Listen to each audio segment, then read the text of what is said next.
దానికి తగ్గట్టే ఇవాళ మీరు బడ్జెట్ చూసిన తర్వాత చాలామంది బీజేపీ నాయకులు ఏం మాట్లాడతారంటే ఇది కేంద్ర బడ్జెట్, రాష్ట్రాల వారీగా కేటాయింపులు ఉండవు అని చెప్పారు.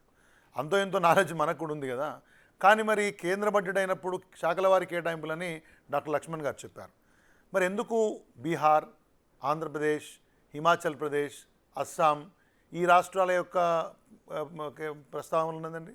బీహార్ రాష్ట్రానికైతే మెజారిటీ బడ్జెట్ అసలు ఫస్ట్ చూడటమే ఇది బీహార్ బడ్జెటా లేకపోతే కేంద్ర బడ్జెటా అని చెప్పి చాలా సంతోషంగా ఆమె చూడు మీరు మేము ఎట్లా మిమ్మల్ని సంతృష్టి పరుస్తున్నావు చూడన్న టైపులో అప్రూవల్ కోసం చూస్తాం కదా మనం. ఏదైనా ఒక మంచి మాట చెప్పినప్పుడు యజమాని వైపు చూసి మెచ్చుకోలు చూసినట్టు ఇది చూసి చెప్పడం ఏంటంటే 26,000 కోట్ల రూపాయలు హైవేస్కి ఇన్ఫ్రాస్ట్రక్చర్కి ఇస్తామని బోధు బుద్ధగా ఏదో కారిడార్లు చెప్పారు, టూరిజం కారిడార్లు చెప్పారు, 100 రకాలుగా చెప్పారు వాళ్ళకి. తర్వాత ఆంధ్రప్రదేశ్కి వచ్చేవరకు 15,000 కోట్ల రూపాయలు ఓన్లీ